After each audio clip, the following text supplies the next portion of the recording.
Bienvenue à l'Église nouvelle Cité de Dieu.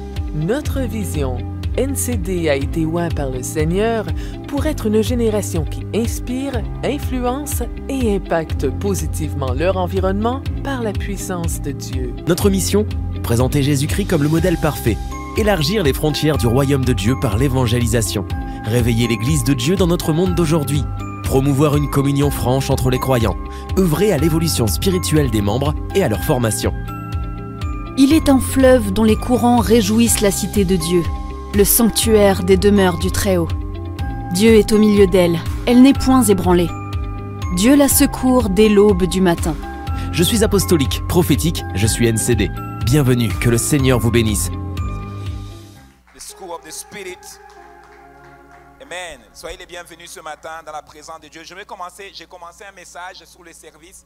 Et aujourd'hui, je vais continuer sur ce message. Et je crois de tout mon cœur que le Seigneur va parler à quelqu'un. Et le Seigneur va faire en sorte que quelqu'un soit béni. Et le thème de mon message de ce matin, je vais être très rapide. Souvent, ce qui arrive, c'est que je n'ai pas beaucoup de temps. Mais il faut que je fasse avec ce que Dieu a voulu m'adonner ce matin. Donc le thème de mon message, comment grandir et entrer dans son appel. Comment grandir et entrer dans son appel. Ma prière à moi, que dans cette semaine, que quelqu'un commence à travailler et comprendre simplement que nous n'avons pas tout le temps. Nous avons un temps qui nous a été fixé et nous devons grandir et rentrer dans ce que Dieu nous a appelés à faire afin de pouvoir accomplir notre mission sur la terre. Regarde ton voisin, dit que tu as une mission et tu dois l'accomplir. Est-ce que tu peux regarder ton voisin et dire que je suis content que je suis assis à côté de toi aujourd'hui? C'est une bénédiction, je suis privilégié. Vous êtes des ambassadeurs dans le royaume de Dieu.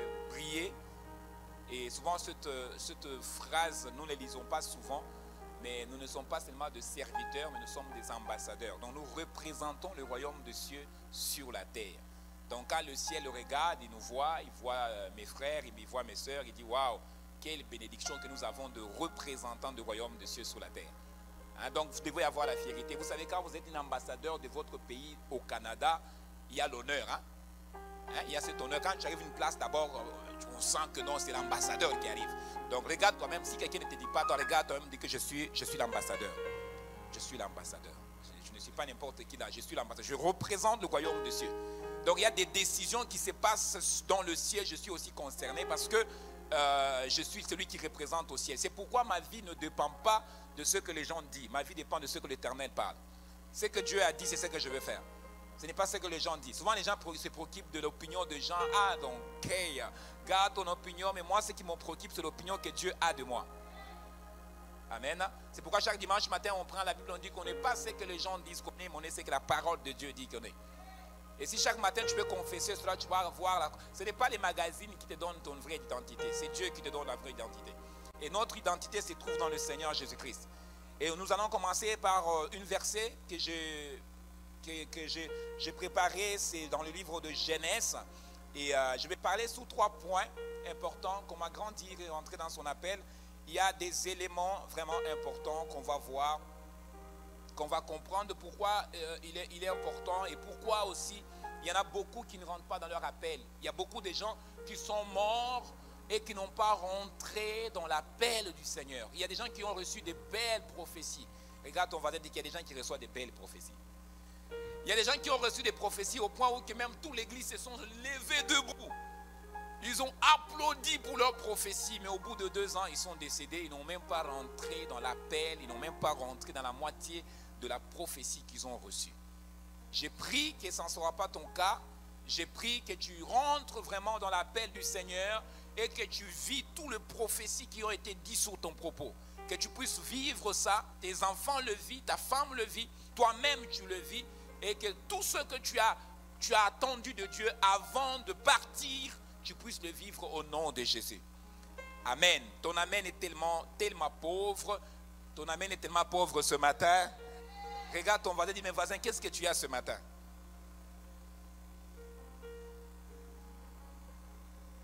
Il faut être dans la joie quand on vient dans la maison de Dieu. Vous savez, chaque semaine, on voit beaucoup de choses. Quand on sort au travail, on voit beaucoup de choses. C'est là où on réalise vraiment que Dieu est grand. Et si on peut s'arrêter dans sa maison, c'est un privilège. Amen. En fait, venez dans la maison de Dieu dimanche matin, vous ne faites pas faveur au pasteur. C'est pas les gens disent quoi? Bon, je vais aller un peu, il ne m'a pas vu beaucoup, je faut même j'aille pour qu'on. Non, non, tu ne fais pas plaisir au pasteur. Quand je vais commencer l'église, je me souviens très bien, j'étais préoccupé beaucoup quand quelqu'un ne vient pas à l'église. Je ne dormais pas. Je me rappelle au début, je ne dormais pas, mon fils. J'avais même mal au ventre. J'avais mis un problème d'estomac qui m'a pris. J'ai réfléchi, pourquoi il n'est pas venu? Je rentre en gêne. Seigneur, amène-les. Il a fallu que j'ai grandi pour réaliser qu'ils ne sont pas mes gens à moi, ils sont les gens de Dieu. Donc s'il veut venir, it's not my job, c'est Dieu qui les amène. S'il veut partir, it's not my job, c'est Dieu qui va les prendre. Donc maintenant je mange. Je mange bien mon foufou avec mon poisson cassé, tranquillement. Avant, je réfléchissais, pourquoi ces couples ne sont pas venus? Qu'est-ce qui s'est passé? Est-ce que j'ai mal prêché ou bien je me suis mal habillé? Bon, il y avait un frère qui n'était pas content quand j'ai prêché sans cravate, donc il s'est fâché. Il disait, non, pasteur, donc moi je n'aime pas quand tu prêches, tu ne mets pas la cravate. Bon, on ne voit pas le sérieux, il faut que tu mettes de cravate. Donc il a quitté l'église parce que je ne mettais pas les cravates. Il était fâché contre moi, il dit, pasteur, tu es pasteur, donc quand tu viens à l'église, mets toujours les cravates. Donc aujourd'hui, je l'ai mis. C'est au cas où il y a quelqu'un qui peut être offensé parce que je l'ai. Donc je préfère de le mettre. Donc il a quitté l'église à cause de ça. Mais non, j'ai compris que c'est les gens de Dieu. C'est Dieu qui les amène. Donc ils ne m'appartiennent pas, ils appartiennent à Dieu. Quand je ne serai pas là, Dieu suscitera un autre berger qui va prendre le relais de son troupeau. Donc j'ai fait mon travail de prier pour les âmes. Et les restes, ce n'est pas moi qui les fais, c'est Dieu qui les fait. C'est pourquoi je ne viens pas ici chaque dimanche, je dis, tu n'as pas donné ta dîme. Si tu le donnes, gloire à Dieu. Si tu ne donnes pas, anyway, Dieu va s'occuper de sa maison. Il l'a fait, non?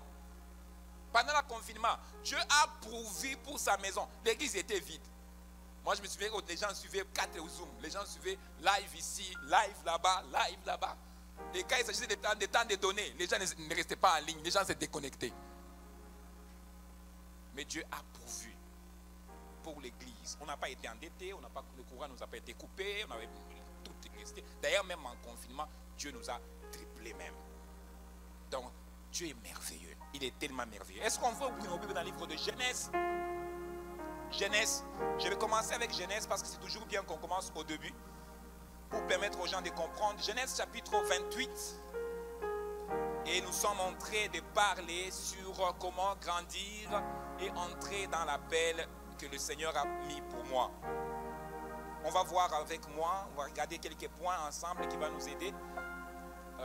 Si vous êtes sous le livre de Genèse, it's one of my sons. Est-ce qu'on peut se mettre debout? Oui, bien sûr, pour la lecture de la parole de Dieu. Là, c'est juste un acte de nous respectons. Je suis allé une fois au cours. Je ne suis pas allé au cours parce qu'on m'a apporté au cours. Je suis allé assister, accompagner quelqu'un. Et quand je suis arrivé au cours, et les juges, je ne savais pas. C'était la première fois que je pars au cours. Et là, les juges est rentré. Bon, j'ai vu tout le monde, sans même qu'on parle, tout le monde était debout. Je dis, mais si tu restes assis, qu'est-ce qui va t'arriver? Il dit, Rose, si tu restes assis, on va te mettre en cachot. Ah, je me suis mis debout. Et il m'a dit, chaque fois que tu es en cours, quand le juge rentre dans la boîte, là, tout le monde est debout. Mais quand nous lisons la parole de Dieu dépasse les juges. Donc on doit le respecter. Amen. Est-ce qu'on peut lire Genèse chapitre 28, le verset 14? Genèse chapitre 28, le verset 14, on va arrêter jusqu'au verset 18. Vas-y, ma fille. Ta postérité sera comme la poussière de la terre. Tu t'étendras à l'Occident et à l'Orient, au Septentrion et au Midi, et toutes les familles de la terre seront bénies en toi et en ta postérité. Voici où tu iras et je te ramènerai dans ce pays, car je ne t'abandonnerai point, que je n'ai exécuté ce que j'ai dit. Jacob s'éveilla de son sommeil et il dit, certainement l'Éternel est en ce lieu, et moi je ne le savais pas. Il eut peur et dit que ce lieu est redoutable, c'est ici la maison de Dieu, c'est ici la porte des cieux. Et Jacob se leva de bon matin, il prit la prière dont il avait fait son chevet, il l'adressa pour monument et il versa de l'huile sur son sommet. Amen. Est-ce que vous pourrez souligner dans votre Bible deux parties? Ils disent ici c'est la maison de Dieu, c'est ici la porte de cieux. Dans votre Bible, si c'est votre Bible à vous, vous pourrez le souligner. Si vous utilisez des appareils intelligents, vous pourrez marquer avec vos téléphones ces deux lignes et on va prendre nos places. Vous devez comprendre que la vie chrétienne a deux éléments importants. On ne grandit pas dans la vie chrétienne sans ces deux éléments. La première, c'est l'obéissance. L'obéissance d'abord à Dieu. L'obéissance à Dieu est demandée pour grandir dans la vie chrétienne. La deuxième, c'est la soumission. La soumission est un autre élément qui nous permet de pouvoir grandir dans la foi et pouvoir comprendre les choses que Dieu attend de nous et aussi bénéficier de la bénédiction de la part de Dieu.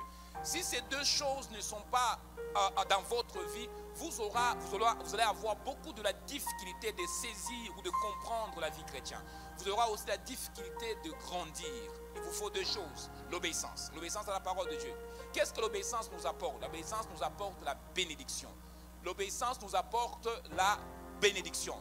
Les hommes et les femmes qui marchent dans l'obéissance, ce sont les hommes et les femmes qui plaisent à Dieu dans tout ce qu'ils font. Les hommes et les femmes qui marchent dans la soumission, quand nous marchons dans la soumission, nous sommes en train de dire, Seigneur, nous voulons que ce soit toi qui marches devant nous. Nous ne voulons pas marcher devant toi, mais nous voulons que ce soit toi qui marches devant nous. La soumission totale à Dieu, c'est dire, Seigneur, pas ma volonté, mais ta volonté. La soumission totale à Dieu dit, Seigneur, je sais que j'ai la force de le faire, mais je sais que ta force est plus mieux que ma force. Je sais que j'ai l'intelligence de le faire, mais ta sagesse est plus importante que ma sagesse à moi. Donc tu t'abandonnes totalement à Dieu. Tu dis, Seigneur, prends le contrôle de ma maison, prends le contrôle de mon mariage. C'est ça la soumission. Ce n'est pas moi qui prends la décision avec mon mari, mais c'est toi qui prends les décisions dans notre maison.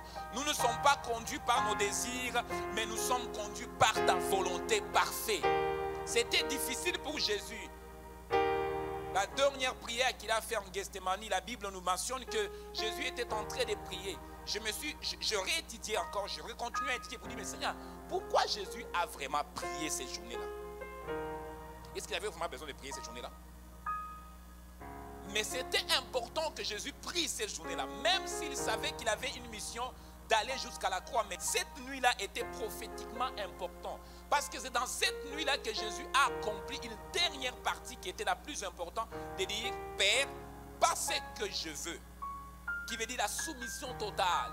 Pas ce que je veux, mais que ta volonté soit faite. Je vais pencher ma tête jusqu'à la mort. Je n'ouvrirai pas ma bouche. Je ne parlerai pas. Je sais qu'est-ce que Dieu est en train de faire à ma vie. Regarde ton voisin, dit que Dieu veut que tu sois soumise à lui.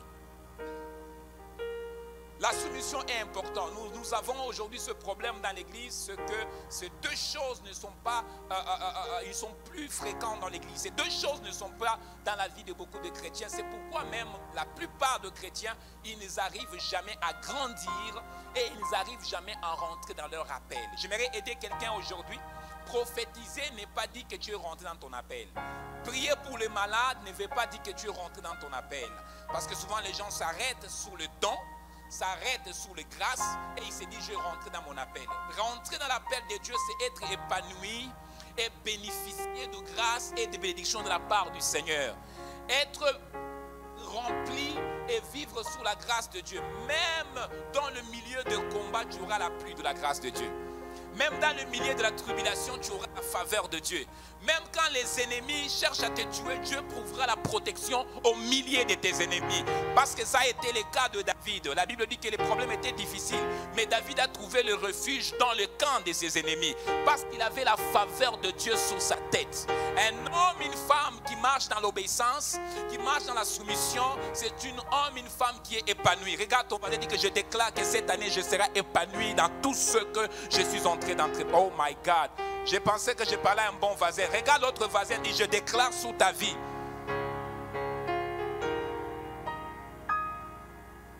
Et c'est ça la vie chrétienne. Si ces deux éléments ne sont pas dans ta vie chrétienne, tu ne grandiras pas. Si ces éléments ne sont pas dans ta vie chrétienne, tu vas penser que la vie chrétienne c'est juste un passe-temps. Et c'est comme ça que nous avons les gens qui pensent que la vie chrétienne c'est juste un lavage de cerveau. Parce qu'ils n'ont pas compris la chose. Ils n'ont pas vraiment compris la chose. Si tu comprends ces deux choses, tu vas comprendre aussi que je suis une femme, un homme béni. Dieu dit aux enfants d'Israël, si vous obéissez à ma parole, si vous obéissez à ma parole, je vais vous bénir. Je vais vous bénir où? D'abord, je vais vous bénir dans l'endroit dans lequel vous êtes. Je vais vous bénir où? Je vais vous bénir dans votre champ, qui veut dire votre lieu de travail. Je vais vous bénir où? Je vais bénir votre corbeille, qui veut dire votre source. Je vais bénir quoi? Je vais bénir votre huche. Qu'est-ce qui maintenant là, je mettais l'huile? Ça veut dire que l'huile ne manquera jamais dans ta maison. Est-ce que vous comprenez un peu? Quand on parle de la bénédiction de Dieu, ça veut dire que Dieu te bénit même avec l'onction parce que tu es une femme qui est obéissante. Et qu'est-ce que l'onction fait dans ta vie? L'onction va attirer des faveurs de Dieu partout que tu vas aller. Les gens vont se dire, mais comment? Elle n'a même pas étudié dans ce domaine, mais les portes sont ouvertes parce que tu as l'onction de Dieu sur ta vie. Et qu'est-ce que l'onction fait aussi? L'onction brise des jougs. L'onction brise des jougs.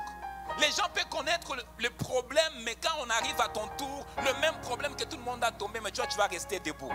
Les gens peuvent connaître des situations difficiles, même situation quand ça arrive à toi, parce que tu as l'onction qui brise des jougs. Cette situation n'aura nul et sans effet. Et qu'est-ce qu'il dit encore par rapport à l'obéissance? Il dit que je veux te bénir. Et tout le lieu qui foulera le plan de tes pieds, je te donnerai en possession. Dieu nous donne la possession parce que nous sommes obéissants à lui. Est-ce que vous savez que Joseph avait la bénédiction de Dieu? La bénédiction de Dieu a fait que quand Joseph il était dans la maison de Potiphar et la femme de Potiphar a menti que Joseph voulait la violer. Normalement en Égypte, la bénédiction qui était donnée à une personne qui voulait violer, pas n'importe qui, c'est Potiphar. Potiphar était comme un ministre. La punition c'était la mort. Mais pour Joseph, on n'a pas donné la mort, mais on a mis en prison. Vous savez pourquoi? Parce qu'avant qu'on le mette en prison, le sang était déjà coulé sous son cas. Et vous vous rappelez, c'est où? Ses frères ont tué un brebis et ils ont mis le sang sous ses habits pour aller dire à leur père que non, Joseph a été mangé par des animaux dans les champs. Le sang a été déjà coulé pour Joseph. Donc, Potiphar n'avait pas le droit de reproduire encore 2 fois la même chose qui avait déjà été fait en premier lieu. C'est pourquoi quand Joseph s'est trouvé en prison, il avait déjà, ce n'était pas la mort qui était sur lui, c'était la vie. Dans la prison, il avait la faveur de Dieu. Je suis en train de dire à quelqu'un aujourd'hui, si tu marches dans l'obéissance, la faveur de Dieu va te poursuivre même en prison. Dieu va changer ton prison à une bénédiction. C'était le cas pour Joseph. Dieu a utilisé la prison pour qu'il accède vers le maison de roi Pharaon. Pourtant, il était celui qui voulait violer la femme de Potiphar. Non. Dieu a transformé de Potiphar. Il a fallu qu'il passe par la prison. Regarde, on va dire que j'aime beaucoup quand des fois Dieu ne passe pas de prison. C'est parce qu'il a le palais royal qui m'attend quelque part. Amen. La soumission est très importante. L'obéissance est très importante. Ces 2 éléments t'aident à pouvoir commencer à cheminer et à grandir dans la voie que le Seigneur a mis pour toi. Quand vous écoutez la parole de Dieu, cette parole vient avec ces 2 éléments. La première, l'obéissance. Est-ce que je vais le mettre en pratique? Dieu a dit donne. Est-ce que je dois donner? Dieu a dit pardonner. Est-ce que je dois pardonner? Si je pardonne, qu'est-ce qui va suivre après? La bénédiction. Parce qu'en passant, j'ouvre une parenthèse, je le ferme vite. Quand vous êtes offensé ou vous êtes en colère contre quelqu'un, je vais vous dire aujourd'hui, ce n'est pas la personne qui a mal. Ce n'est pas la personne qui vous a blessé qui a mal. C'est lui qui a mal, c'est qui? C'est toi. Et tu empires encore ton mal si tu ne le pardonnes pas. Parce que chaque fois que tu es là, c'est toi qui souffres. Lui, il mange des beefsteaks. Lui, il mange son crème glacée. Ah, il est tranquille. Mais quand tu le vois, mais c'est toi qui souffres. C'est pourquoi tu as dit que tu dois pardonner. Quand tu pardonnes, tu ne libères pas celui qui t'a fait mal. Tu te libères toi-même. Et en passant, le pardon ne fait pas bien à celui qui t'a blessé. Le pardon fait bien à toi. Donc c'est toi qui bénéficie vraiment du pardon. Ce n'est pas celui qui t'a blessé. Regarde ton voisin et dis que ce message est tellement bon, mais il n'est pas pour toi.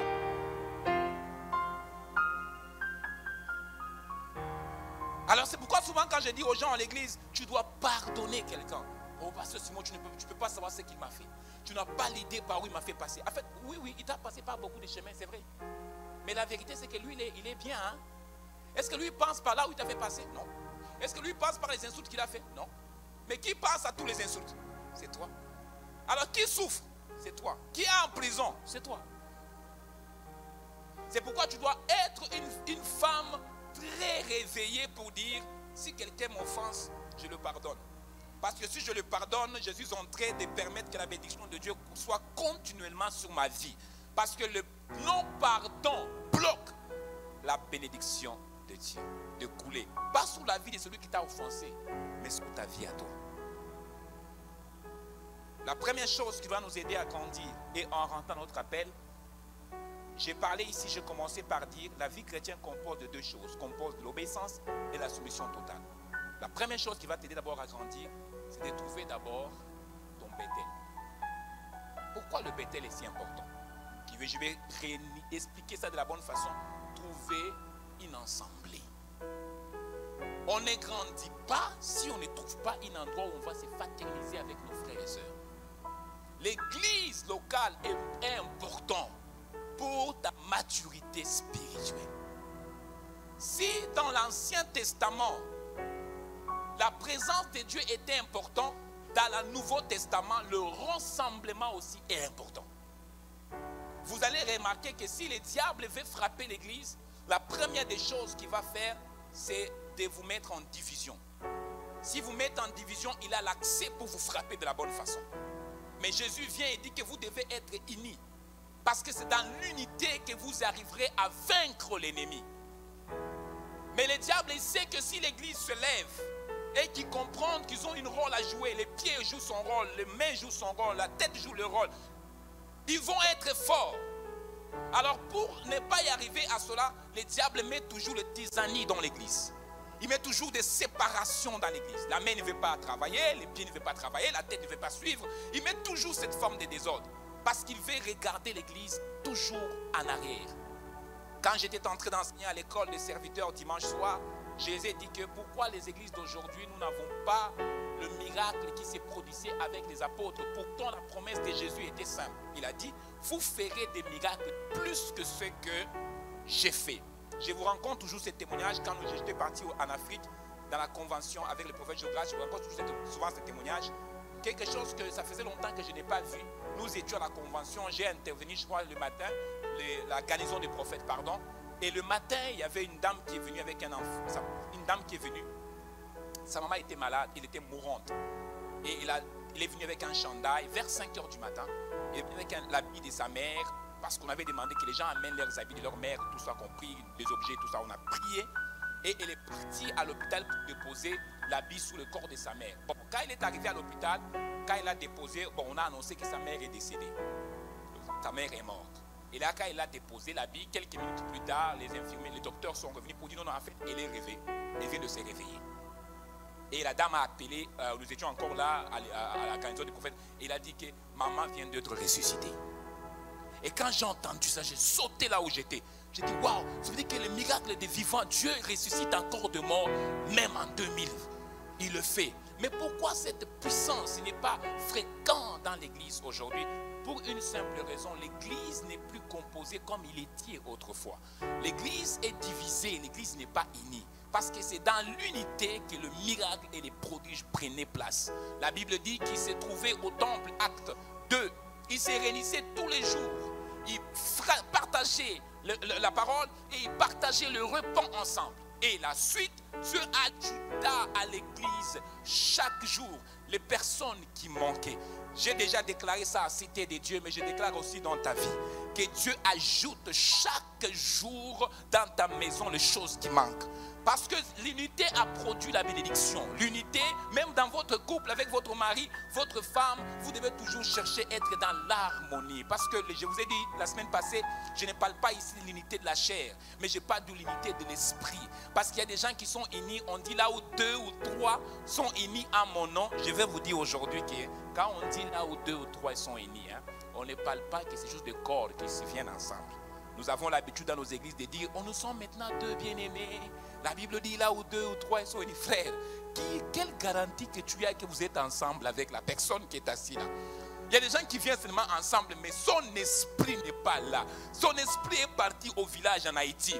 Il est là, mais c'est le corps que vous voyez. Quand vous priez pour la présence de Dieu. Lui, il prie pour les dettes qu'il doit payer. Donc, vous n'êtes pas dans pas du tout dans la même direction. J'aimerais t'informer aujourd'hui. Quand tu dis à quelqu'un que nous sommes ensemble, notre esprit est venu pour un seul objectif. De voir la main de Dieu. Et quand vous allez prier, Dieu va vous exaucer. C'est pourquoi même dans la maison, quand tu pries avec ta femme et que tu remarques que ta femme ne dit pas Amen, arrête d'abord ta prière. Pose-lui la question, est-ce qu'il y a un problème? Parce que tu vas risquer, frère, toute la prière que tu vas faire, tu les dresses à une mauvaise direction. Parce qu'elle n'est pas dans la même direction que toi. Toi, tu pries pour acheter la maison, elle est en train de réfléchir, rester toujours locataire. Donc, frère, ta prière ne monte pas à Dieu. Toi tu pries, non, on doit changer notre voiture. La voiture est rendue très vieux. Elle ne prie pas pour ça. Elle est prie pour envoyer l'argent à sa maman. Il est malade là-bas. Donc tout de suite, là, arrête ta prière. Pose la question, est-ce que nous sommes dans la même... Regarde ton voisin, est-ce que nous sommes dans la même direction? Si nous ne sommes pas dans la même direction, bon, nous disons Amen. Changeons le sujet des prières. Et la Bible dit que quand deux ou trois sont unis ensemble, voyons bien, c'est l'esprit qui sont unis ensemble. Et Jésus qui est esprit vient s'installer. Le Holy Ghost vient s'installer au milieu de nous. Et notre prière devient forte. Et notre prière devient puissante. Trouve d'abord ton Bethel. Trouve ton église. La première chose pour grandir, pour rentrer dans ton appel, c'est de trouver d'abord ton église. Et qu'est-ce que l'église m'apporte? L'église m'apporte la fraternité. L'église travaille mon amour. L'église travaille ma patience. L'église me brise. L'église, j'aime bien les mots, je l'ai dit dans l'école hier. L'église me fracasse. Il n'y a pas le miracle sans le brisement. Il n'y a pas l'élévation sans le brisement. Les gens, tout le monde veut avoir la gloire. Personne ne veut passer dans la galerie. Personne. Tout le monde veut l'élévation. La gloire. Quand on vient ici à l'église, quand on prêche par exemple des histoires comme... la repentance, la sanctification, les gens ne disent jamais Amen. Tu vois, les gens sont trop sérieux, fâchés, comme s'ils sont fâchés. Mais commence à dire, cette année, Dieu va ouvrir des portes. Cette année, Dieu va couper tous les sorciers de ta famille. Tout le monde se met debout. Amen, amen, amen, amen. Il y a aussi des messages comme celui-ci. Dieu veut que tu puisses avoir l'église pour te faire quoi? Pour te briser. Regarde ton voisin, dit que j'ai besoin d'être brisé. Je vais aller plus rapidement, il me reste 5 minutes. Regardez maintenant ce qui est écrit. La Bible dit seulement que l'importance de l'église. Jacob avait un problème. Il a volé la bénédiction de son frère. Et maintenant il fuit pour aller chez l'oncle, qui veut dire le frère de sa mère, pour se réfugier. Et quand il est parti dans le chemin, il était fatigué. Et la nuit est tombée, il a décidé de dormir. Il n'y avait pas un hôtel. Il a décidé de dormir sur une place tranquille. Il a mis sa tête sur un pierre. Et pendant qu'il dormait, la Bible dit que la nuit, il a eu un songe. C'est un songe qu'il a eu. Et dans le songe, il a vu le ciel ouvert. Et il y avait un défilé des anges qui descendaient et qui montaient. Et la Bible dit, pendant qu'il a vu ce songe, il y a eu le message, le Seigneur lui a parlé. Tout s'est passé la nuit. Et le matin, quand il s'est réveillé, la Bible dit quelque chose que j'aime bien. Il dit que Jacob a oint l'endroit. Il a oint l'endroit et ensuite il a dit cet endroit est terrible. Il a oint l'endroit et ensuite il a donné les noms à cet endroit. Il a dit ici c'est la maison de Dieu. Ici c'est les portes du ciel. Ça veut dire que si je dors ici, le ciel s'ouvre pour moi. Et il a donné le nom de Bethel, qui veut dire la maison de l'Éternel. Quand on trouve notre maison, c'est la première étape pour commencer la procédure pour atteindre la maturité et aussi rentrer dans l'appel que Dieu t'a donné. L'église est importante. Vous savez, je le dis et je sais ce que jamais de le dire, il n'y a pas une église parfaite. Toutes les églises ont des bobos. Même celui que tu regardes sur YouTube, que tu admires. Moi, je m'excuse, il y a des gens qui sont venus à cette église ici parce que bon, ils m'ont vu sur YouTube, donc ils sont venus. Alors quand ils sont venus, ils commencent à me dire, ah, pasteur, toi tu es différent, hein? Oh, toi tu as l'onction, hein? Toi tu prophétises. Hein? Mais j'ai toujours des violents. Je connais ces violents beaucoup de fois. Et puis après, je le dis, cette église aussi a des défauts. Ah oui, il y en a des défauts. Il y a des membres qui ont quitté ici et ils ont trouvé qu'il y avait des défauts. Il dit, ah oui. Je dis, ah oui, il y a des défauts aussi ici. Il n'y a pas une église parfaite. Mais quand je viens dans l'église, je ne viens pas avec l'esprit de chercher une église parfaite. Mais je viens avec l'esprit de dire, je vais trouver ma maison. Et dans cette maison, comme il n'y a pas de famille parfaite, j'ai besoin de la famille pour être transformé. J'ai besoin de la famille pour travailler les fruits de l'esprit. J'ai besoin de la famille pour que je puisse vivre ce qu'on appelle un brisement de mon caractère. Tu sais, quelqu'un m'a dit une fois passé, Simon, on n'a pas besoin des églises. Bon, nous sommes le temple du Saint-Esprit. On reste chez nous à la maison. Bon, frère, à la maison là que tu restes, tu peux aussi avoir des problèmes avec ton chat. Tu peux aussi avoir des problèmes avec ton chien. Donc même à la maison, tu peux aussi avoir des problèmes de quoi on appelle ça, les problèmes de des problèmes de non patients. Le chat fait quelque chose qui t'énerve, tu peux le mettre dehors. Même à la maison, tu peux avoir des problèmes. Donc ce n'est pas ça qui te fait que tu restes à la maison. Tu as besoin de l'église, 1, pour grandir. 2, pour rentrer dans l'appel du Seigneur. 3, pour être brisé. 4, pour développer les fruits de l'esprit. Les fruits de l'esprit, on ne les développe pas soi-même. D'ailleurs, même je t'annonce aujourd'hui, les fruits de l'esprit, c'est la résultante de la sémence, qui veut dire la relation que tu as entamée avec le Seigneur. Les gens verront que tu es chrétien, pas parce que tu pries. On verra que tu es chrétien par les fruits que tu produis. C'est les fruits qui vont nous identifier quel type d'arbre que tu es. Si tu es mangué, nous verrons de mangue. Si tu es avocat, nous verrons l'avocat. J'aimerais dire à quelqu'un aujourd'hui que la vie chrétienne te demande à trouver ton église. Trouve ton église, tu trouves ta famille. Et parce que tu le trouves, et une fois que tu le trouves, sache, ça sera une porte du ciel, qui veut dire l'endroit à laquelle le Seigneur va déverser la bénédiction sur ta vie. Chaque Bethel qu'une personne trouve, il devient un lieu de bénédiction automatiquement pour sa vie. Oh, Pasteur Simon, j'étais dans la recherche de l'église parfaite. Ah, Pasteur Simon, je suis déçu. Tous les pasteurs sont des aventuriers. Je suis déçu. En passant, l'homme mange de foufou. L'homme qui mange la tchéké. L'homme qui mange la poutine. Il n'est pas parfait. Il aura toujours des défauts. Comme toi, tu n'es pas parfait. Tu as toujours des défauts. Ce n'est pas ce que tu cherches. Ce que tu cherches, c'est un endroit où tu auras la fraternité. Ce que tu cherches, c'est un endroit où tu vas grandir. Qu'on va t'apprendre à prier. Moi, je me souviens à Cité des Dieux, j'ai appris les gens à prier ici. Il y a des gens, quand je les entends, ils m'appellent et je dis, hey, la prière des NCD. Quand je voyage, je rencontre mes enfants, ils me disent, papa, c'est à toi qu'on a appris à prier. C'est à toi qu'on a appris à prophétiser. Je dis, hey, Cité des Dieux a formé des gens. C'est ici qu'on prie des prières de longue. Imagine-toi, on prie. Nous sommes le seul église à Trois-Rivières qui prie d'abord de 9h jusqu'à minuit. Les gens n'aiment pas ça. Moi, j'ai souffert avec ça au début. Quand j'ai communiqué qu'on va faire la prière de minuit, il y a des gens qui, dans mon église, parce que j'ai des fils ici à l'église, ils sont des fils qu'on appelle des fils rebelles. Quand ils sont là, hey, il ne te dira pas en face qu'ils ne sont pas d'accord. Il va dire ça à part la minute. Moi, je ne suis pas d'accord avec ça. Moi, je n'ai pas d'accord avec toi. Prier de 9h pour faire quoi? Mais quand les démons vont t'attaquer, quand le problème va faunir à la maison, vous allez les voir. C'est lui qui ne voulait pas venir prier à 9h là. Vous le verrez là tranquillement. Tu es venu aujourd'hui. Il dit, ah, ça va pas bien, hein? Ça va pas bien, pasteur, j'ai besoin de la prière. Il va prier de 20. Il va même demander, pasteur, vous avez fini? Je dis, on a fini. On finit à minuit, non? On a fini. C'est comme ça qu'il est arrivé avec une soeur. Quand on disait, viens prier, elle ne voulait pas venir prier. Viens prier. Oh non, je n'ai pas le temps. Pasteur Simon, j'ai l'examen, les enfants, la famille. Pasteur Simon, tu ne connais pas la famille. La famille, beaucoup de choses à faire. Je dis, ok, bon, nous sommes là. Hein? Nous prions. Nous n'avons pas de famille, nous prions. Un jour, le diable a cogné à sa porte. Il y avait une histoire de démons et de mouches. En tout cas, sa fille voyait des mouches partout. Alors il a appelé, papa, est-ce que tu es disponible? Je dis, ah, nous sommes là, non? Elle est venue, nous n'étions pas encore ici, nous étions encore de l'autre côté. Elle est venue, je demande qu'est-ce qu'il y a. Elle dit, non, ma fille, vraiment, il voit des mouches. Je dis, mais on va prier pour elle. Il dit, non, pasteur, il faut prier que ça parte aujourd'hui. Je dis, ah, ça doit partir aujourd'hui. Je dis, oui, ça doit partir aujourd'hui. Je dis, ok, on va prier. Alors on a commencé la prière. Moi, je croyais qu'elle va partir, non? On arrive vers minuit, la prière est finie. Je dis, ok, amen, amen, que Dieu te... On va se voir. Il dit, non, non, papa, je veux dormir. Elle voit encore des mouches. Papa, je veux dormir ici. Donc, elle dit, moi, je dois aller à la maison. Hein. La prière est finie. Donc, moi, je suis parti chez moi.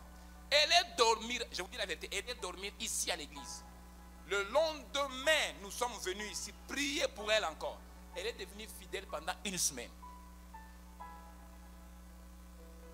Et un jour, il m'a dit, papa, il faut me donner des bouteilles de l'huile. Elle qui disait toujours, ah, pourtant, on n'a pas besoin d'huile tout le temps. Il m'a dit, papa, je vois que tu as un petit bouteille de l'huile, donne-les-moi aussi. Je vais aller mettre à la maison parce que je ne veux pas que mon enfant, même quand il va aller à la maison, je ne veux pas qu'il voit encore les mouches. Et nous avons prié pour la fille ne voyait plus les mouches, elle était délivrée, tout était bien passé. Elle a été fidèle pendant une semaine. Elle ne manquait pas la prière. Les airs qu'on dit, oh, retard, pour elle, vous voyez, quand on a un problème, nous étions en confinement ici, il y a des gens qu'on a délivrés, hein, c'est ça? En confinement, il y a des gens, quand les démons te font souffrir, tu vas dormir avec nous ici. Nous avons des gens qui sont dormis avec nous ici, hein, pendant que les gens ont fait des lives.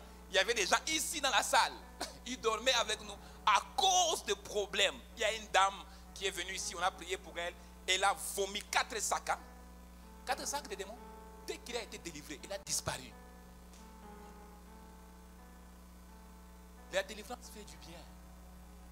Et les miracles aussi font du bien. Mais avant d'y arriver à cela, tu dois trouver ton bétail. Tu dois trouver ton église. Quand tu trouves ton église, non, ça c'est mon endroit. C'est ici que mon ciel va ouvert. Il n'y a pas un endroit parfait, mais je trouve un peu, je m'implique. Je touche à ça, c'est ma famille. J'ai pris avec eux. Nous, dans cette église, nous sommes bénis, nous avons beaucoup de nationalités. Donc nous parlons les Congolais, nous parlons les Fouins, nous parlons l'anglais, nous parlons l'espagnol, nous parlons les Swahili, nous parlons beaucoup de langues ici. Bon, ça fait du bien. Un créole. Donc on se retrouve. Et quand tu sors à l'église, j'ai toujours dit à l'église ici, quand on sort ici à l'église, tu te rends compte que nous sommes plusieurs nationalités. On n'est pas de la même coin. On est différents endroits. Ça fait une bénédiction. Si tu vas aller au Bénin, tu vas demander à mes enfants ici qui sont au Bénin, ils vont te dire non, au Bénin, passe par là, passe par là. Tu vas aller au Cameroun, tu vas rencontrer ma famille là, tu t'arrêtes au Cameroun. Est-ce que vous comprenez un peu? L'église t'apporte quelque chose. Et dans les moments de problème, l'église te couvre. L'église te couvre. C'est pourquoi la Bible dit qu'elle ne touche pas à mes serviteurs. Qu'est-ce qu'ils font? Ils veillent sur vos âmes. L'église vous couvre spirituellement. Il y a des prières, je vous dirai, je ne cesserai pas de vous dire, il y a des prières que vous faites, ça monte à Dieu. Mais il y a des prières que les pères font sur vous, encore plus d'efficace, plus que ce que vous avez fait. Maintenant, regarde ton voisin, dit qu'il te faut un bétail.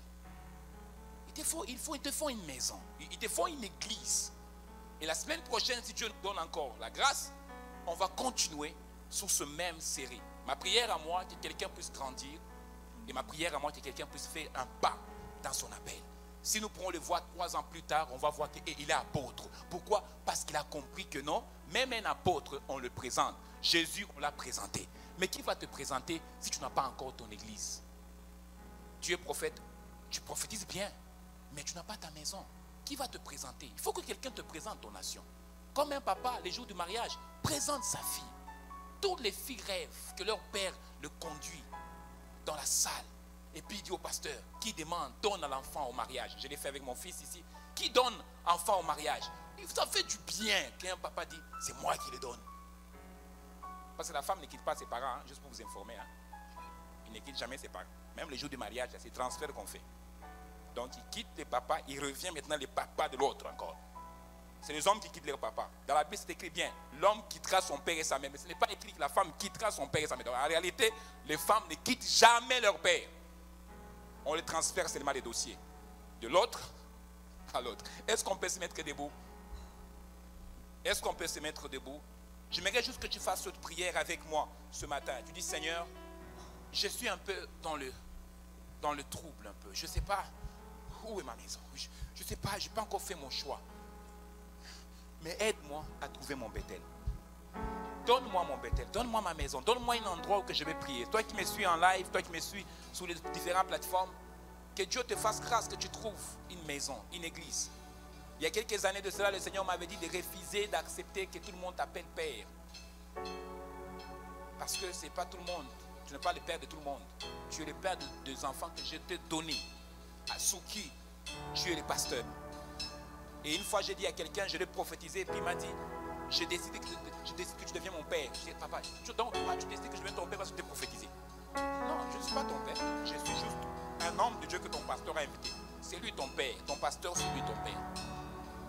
Et je suis content quand je le vois, maintenant il sert le Seigneur dans l'église. Je suis content, je dis, tu vois, c'est ça ton père, c'est avec lui que tu bénéficies. Et qui est ton pasteur? Au moins mon pasteur c'est qui? Tu es ici, ton pasteur c'est... moi je vois des gens souvent qui me font des histoires. Mon papa, mon papa, lui c'est mon dad. Est-ce qu'il te connaît? Est-ce qu'il te parle? Est-ce qu'il t'appelle même?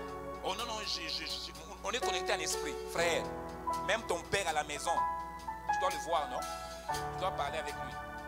Et j'aimerais que tu fasses une prière. Et nous allons partir à la maison. Seigneur, je te bénis pour ce message. Je crois de tout mon cœur que tu es en train de parler à quelqu'un pour le faire comprendre que c'est important de trouver son Bethel, qui veut dire son lieu de bénédiction, son lieu de rencontre, son lieu de transformation. Et je prie pour chaque personne qui va écouter ma voix, je prie pour l'église ici présente, mais je prie Seigneur pour ces personnes qui sont à l'extérieur. Nous avons des enfants qui sont en Suisse, des enfants qui sont en Belgique, nous avons des enfants qui sont en Australie présentement. Nous prions que tu tends ta main là où ils sont et nous prions, éternel et Dieu, que tu aides quelqu'un à trouver son Bethel. Et que ce message ne reste pas sous les chaises, mais que ce message touche le cœur de quelqu'un. In the mighty name of Jesus. Somebody say amen. Amen. Amen. Est-ce qu'on peut acclamer le Seigneur? Wow. Amen. Avant juste de partir, j'aimerais juste vous donner quelque chose. Souvent, j'ai fait toujours ça. Nous avons fait des campagnes de ramasser l'argent. Et on avait dit les défis c'était 3 mois. Et on avait extensionné ça 1 mois. C'était $300 par personne pendant 3 mois. Et nous avons ramassé plus de $4 000. En fait, ce n'était pas ça notre objectif. Notre objectif, c'était d'aller à chercher plus que... On avait calculé, on avait besoin de 100 personnes, c'est ça? Donc, on voulait aller jusqu'à le haut, mais Dieu a voulu que ça soit ainsi. Donc, nous avons arrêté. Donc, nous avons ramassé juste $4 000. Et il y a ceux qui ont donné, qui ont fait des promesses, mais nous avons ramassé parce que Dieu a voulu que nous ramassions les $4 000. Gloire soit rendue à lui. Et je vous encourage, je remercie toutes ces personnes qui ont répondu vraiment à l'appel, de loin ou de proche. Et nous allons relancer ça encore. Il y a des gens qui vont dire, mon prof, vous avez arrêté ça, il faut qu'on vous continue. Mais nous allons relancer ça encore. Mais nous croyons que tout le monde à l'église va participer. Nous sommes plus que 100 personnes, donc nous pourrons participer en masse. Et nous allons avoir ce fonds qui va nous aider pour faire beaucoup de différents travaux ici à l'église, mais aussi accomplir les missions à laquelle Dieu nous a donné à faire dans cette ville de Trois-Rivières. Amen. Et merci beaucoup pour toute votre participation. Et est-ce que vous pouvez acclamer pour vous-même parce que vous avez fait quand même un bon travail, parce qu'il y a des gens qui ont donné, qui ont sacrifié.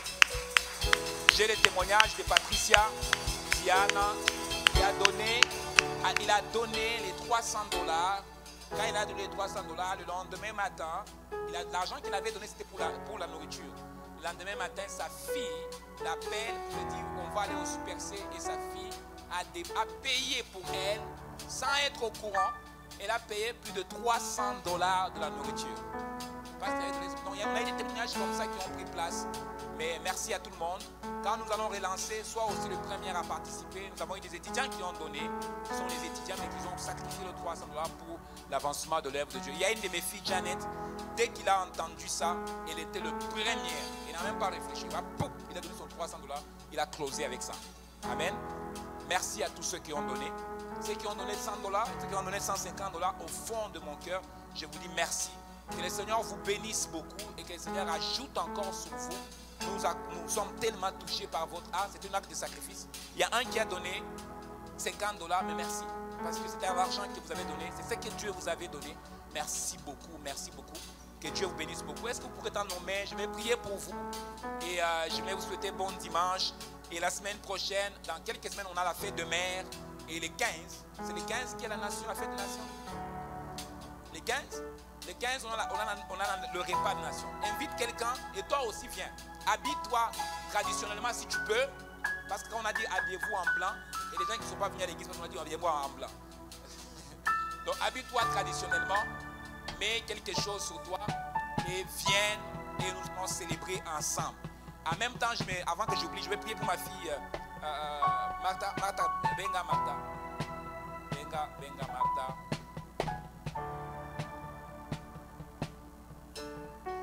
Martha voyage cette semaine. On va juste diriger nos mains vers elle. Et je vais la bénir, que la bénédiction de Dieu puisse partir avec elle.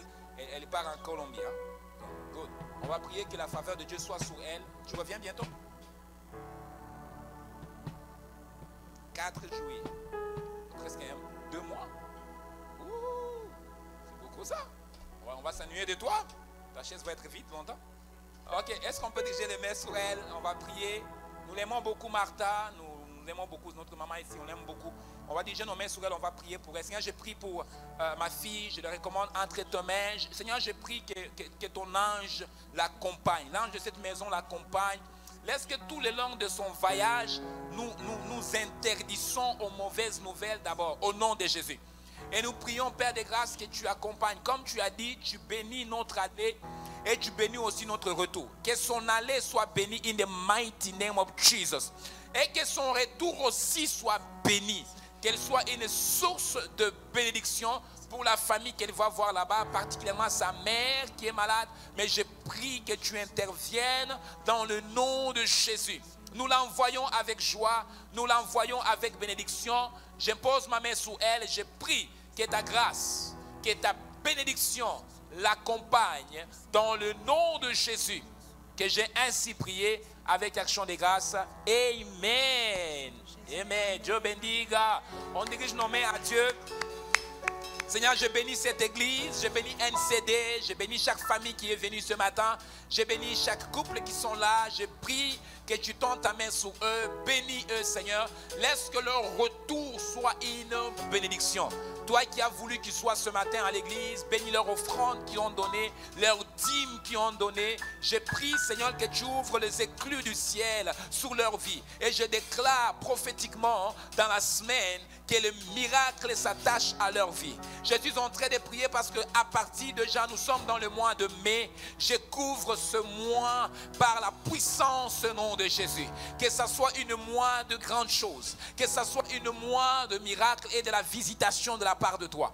De la manière que tu nous as dit, cette année, c'est l'année d'élévation. Père de gloire, je prophétise sur la vie de chaque personne une élévation dans le nom de Jésus. Que ce mois soit une mois où ils vont dire Seigneur, nous a soutenir et le Seigneur a fait des grandes choses dans notre vie. Père, ce qui attend des choses de toi, je suis en train de parler comme un prophète, que les choses qu'ils attendent de toi dans le mois de mai, qu'il y a des choses qui doivent s'accomplir au nom de Jésus. Des choses qui retardaient. Je prie que dans le mois de mai, que tous les retards, nous les enlevons au nom de Jésus. Et nous prions maintenant une accélération dans les mois de mai. Nous refusons la maladie. Nous refusons l'hospitalisation dans les mois de mai. Et nous prions que tu sois Dieu dans ce mois. La seule chose que nous annonçons, que ce soit une mois de célébration, que ce soit une mois de joie. Nous chassons la dépression. Nous chassons la dépression par la puissance au nom de Jésus. Aucun de mes enfants ira père à l'hôpital. Aucun de mes enfants va être dans la dépression. Je dis au nom de Jésus. Mais que dans ces mois, le cri de joie, les cris de joie, les cris de reconnaissance doivent remonter dans leur maison. Dans le nom de Jésus. Nous embrassons ce mois avec puissance. Nous embrassons ce mois avec témoignage. Parce que tu nous as promis que tu ne nous laisses pas, tu ne nous abandonnes pas. Tu es avec nous de maintenant jusqu'à ce que tu reviens. In the mighty name of Jesus, I pray. Somebody say amen. I love you.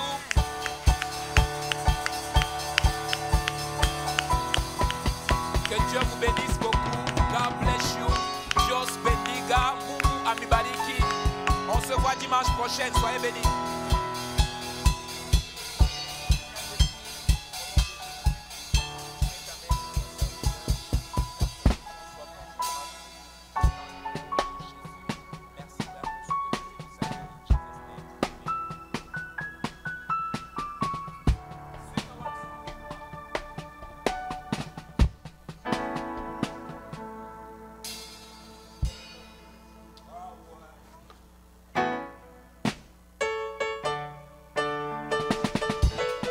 culte sans avoir donné l'occasion à une personne de se réconcilier avec le Père, une occasion de revenir à la maison. Alors de là où que tu es, si tu sens dans ton cœur que tu n'as jamais donné ta vie au Seigneur, l'occasion est là. J'aimerais que tu fasses cette simple prière avec moi ce matin.